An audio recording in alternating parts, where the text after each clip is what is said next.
शहरी निकाय चुनाव के बाद सियासत गांव के रास्ते पर चल निकली है। पश्चिमी यूपी में राष्ट्रीय लोकदल अध्यक्ष जयंत चौधरी जीत के खतौली फॉर्मूले पर तेजी से बढ़ रहे हैं। जयंत चौधरी 19 मई से अब तक बीते 25 दिनों में गांव-गांव छोटी-छोटी सभाओं के जरिए माहौल बना रहे हैं, कार्यकर्ताओं में जोश जगा रहे हैं, जिस पर पश्चिमी यूपी का सियासी पारा चढ़ा हुआ है।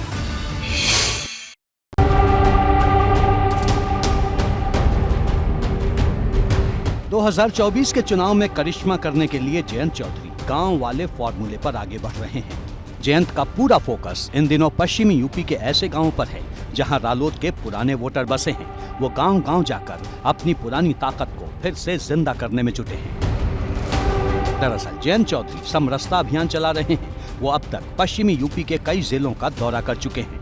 2024 चुनाव तक जयंत चौधरी का लक्ष्य 1,500 गाँव तक पहुँचने का है। अब तक वो 140 से ज्यादा गांव में समरसता अभियान चला चुके हैं।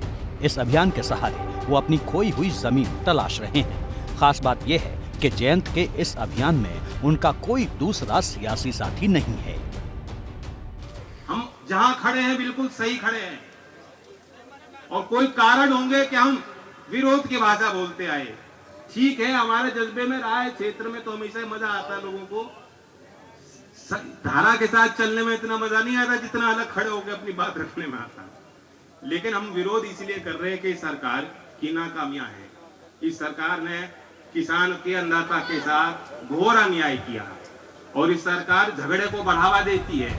यानी जयंत चौधरी जिस पश्चिम प्लान पर आगे बढ़ रहे हैं उसका एक मजबूत हथियार उनका समरसता अभियान है। गांव की गलियों और चौपालों से वो सीधे तौर पर 24 के चुनाव को साधना चाहते हैं। माना जा रहा है कि जयंत चौधरी ने अभी से ही उन सीटों का भी चुनाव कर लिया है जहां से वो अपने प्रत्याशी उतारना चाहते हैं। जयंत उन जगहों पर जा रहे हैं जहां न तो कभी अजीत चौधरी पहुंचे और न ही कभी चौधरी चरण सिंह, यानी बदलाव की कहानी नई है।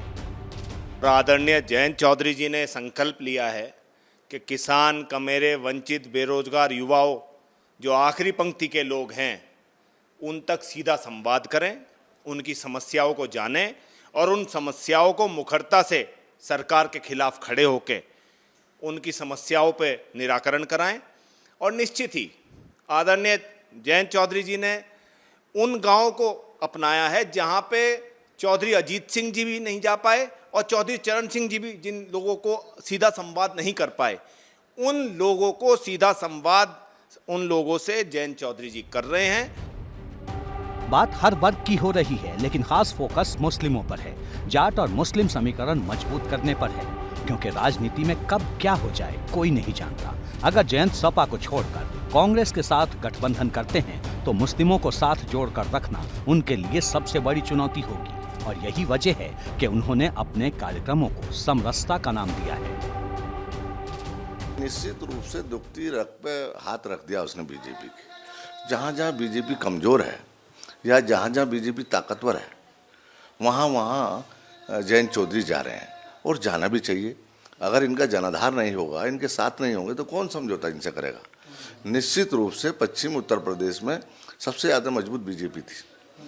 विधानसभा का चुनाव हुआ, इसमें और कमज़ोर हुई। अब लोकसभा का चुनाव होगा, निश्चित रूप से उत्तर प्रदेश में, पश्चिम उत्तर प्रदेश अपने आप में मायना रखता है। निकाय चुनाव में रालोद और सपा के बीच जो खटास थी वो सब ने देखी। चुनाव तो खत्म हो गया, लेकिन दोनों दलों के नेताओं के दिलों में खटास बरकरार है। और एक तरफ इस खटास को 24 से पहले दूर करने का दांव चला जा रहा है, तो दूसरे विकल्प भी तलाशे जा रहे हैं, क्योंकि अभी तक ये तय नहीं कि रालोद सपा के साथ खड़ी रहेगी या कांग्रेस के साथ जाएगी, क्योंकि पार्टी इन दिनों दोनों नावों पर सवार है। जयंत चौधरी का ये समरसता अभियान 140 गांवों का सफर तय करके 1500 गांवों के मिशन पर निकल पड़ा है। जयंत चौधरी इस अभियान के सहारे ये संदेश देना चाहते हैं कि पश्चिमी यूपी के इन गांवों से दिल्ली पर पैनी नजर रखी जाएगी और यहां से निकली बात दूर तलक जाएगी। हालांकि जयंत चौधरी का ये प्लान सपा और आरएलडी को कितनी मजबूती प्रदान करेगा और बीजेपी के लिए कितनी मुश्किलें खड़ी करेगा, ये आने वाला वक्त तय करेगा। लेकिन इतना जरूर है कि जयंत चौधरी को इस समरसता अभियान के सहारे पश्चिमी यूपी में बड़े बदलाव की उम्मीदें जरूर हैं। रालोद मुखिया जयंत चौधरी को समरसता अभियान के तहत 1500 गांवों तक पहुंचना है। इसका असर जमीन पर कुछ न कुछ तो जरूर होगा, लेकिन क्या इतना हो पाएगा कि वो लोकसभा चुनाव में भाजपा को पटखनी दे पाएं? भाजपा की तरफ से जयंत के समरसता वाले दावे पर सवाल उठाए जा रहे हैं। आरएलडी की जो पार्टी है वो माननीय चौधरी चरण सिंह जी की बनाई हुई पार्टी है और उनके सिद्धांतों पर जो जयंत चौधरी जी को काम करना चाहिए था, उनकी रीति नीति को पर काम करना चाहिए था, उस पर जयंत चौधरी जी ने कोई काम नहीं किया। आज भारतीय जनता पार्टी का एक एक कार्यकर्ता माननीय चौधरी चरण सिंह जी की बनाए गए सिद्धांतों पर काम करते हैं और उनकी रीति नीति पर काम करते हैं। तो सबसे पहले तो जयंत जी को उन्हीं की रीति नीतियों को और सिद्धांतों पर काम चलने की मैं सलाह दूंगा और मुझे आशा है कि मेरी सलाह वो मानेंगे भी। जयंत चौधरी सबसे बड़े मिशन पर जुटे हैं और अगर उनका ये मिशन पूरा हो गया तो न सिर्फ उनकी पार्टी को संजीवनी मिलेगी, बल्कि पश्चिमी यूपी में जयंत का नाम और बड़ा हो जाएगा। एबीपी गंगा के लिए मेरठ से सनुज शर्मा के साथ ब्यूरो रिपोर्ट।